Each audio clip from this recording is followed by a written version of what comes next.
of Her Excellency, and then we'll throw it open to the floor. Yes, we are on, yes. Madam Ambassador, you just spoke about the various preparations running up to the elections. And I wanted to ask a question that actually goes maybe to a more sort of people-centered issue, which is there hasn't been an election since 1992.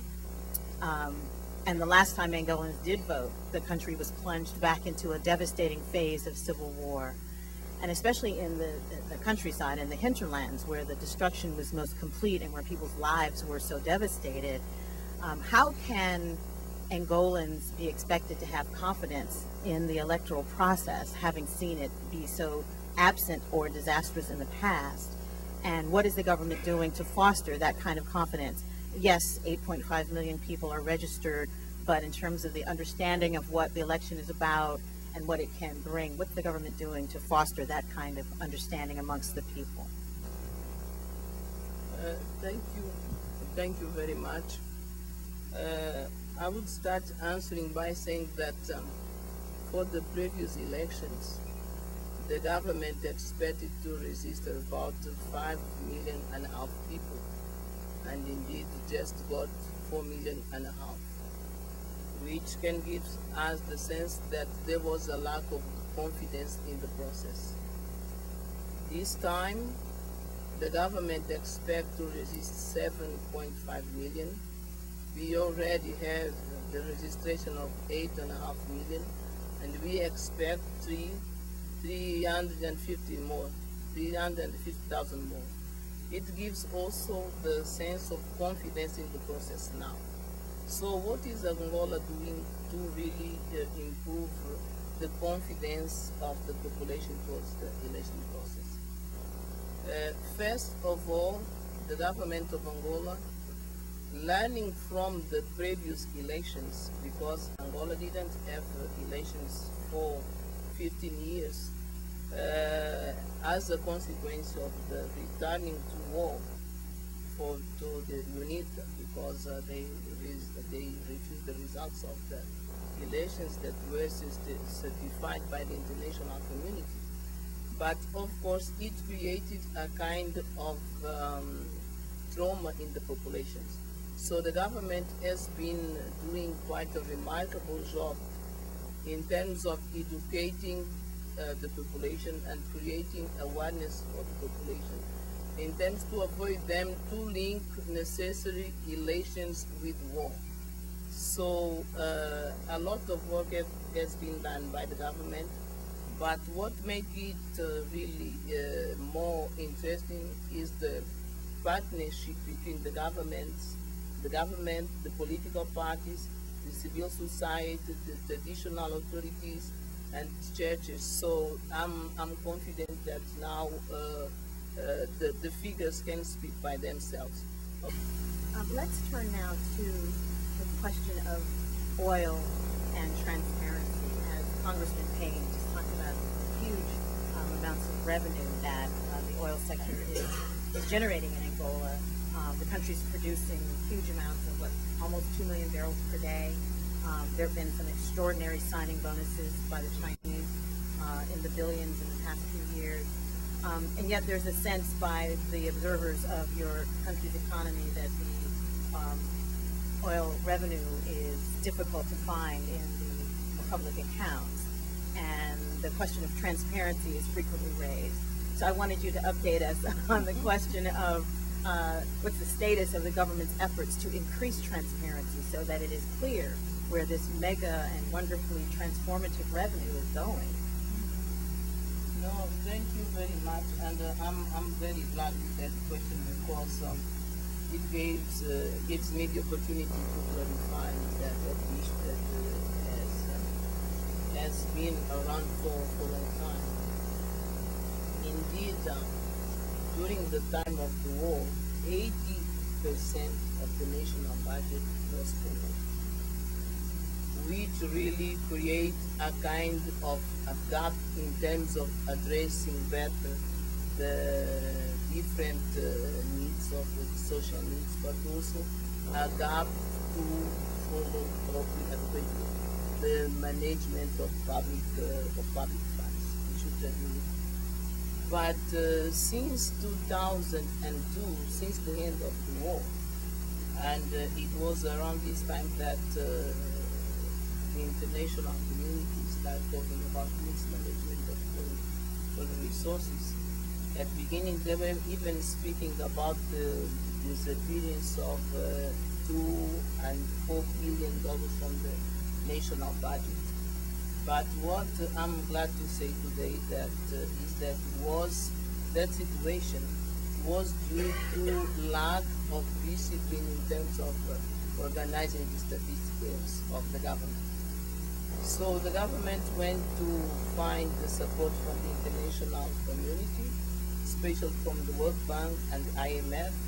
And after several years of tracking the records of the money from of that money, the IMF just realized that indeed there were no disappearance of that money from the budget. The point was really how to resist the statistics adequately. And it made us really very proud. I don't know why, but time to time when the international communities or the less friends of Angola have to speak about lack of transparency, they go always back to referring that money. But I should say that globally, all the countries are in need of improving transparency. So is Angola. And I'm glad to say tonight that Angola is improving its records in terms of transparency by creating the account of the court of account, so they can monitor all the public institutions in terms of managing the public funds.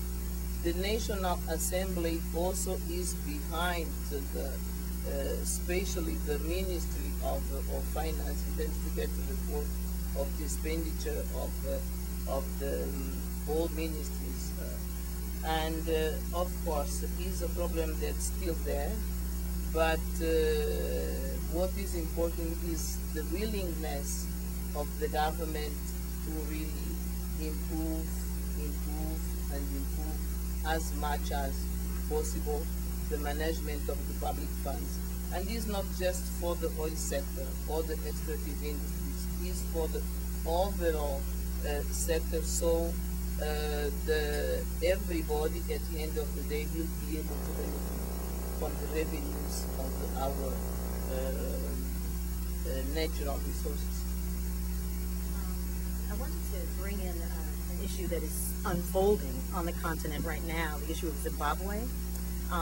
And I wanted to get into that question by asking about if you could shed any light on the mystery. And I wasn't sure anyone out there was going to ask this, and I thought it was something that we might want to know about. The mystery of the so-called ship of shame. Are you familiar with the Chinese freighter that was carrying the arms? The arms have gotten to Zimbabwe, which has been reported in the press, but it's not clear sort of where they were offloaded. And your government said yes, the freighter came to Rwanda, but did not offload arms.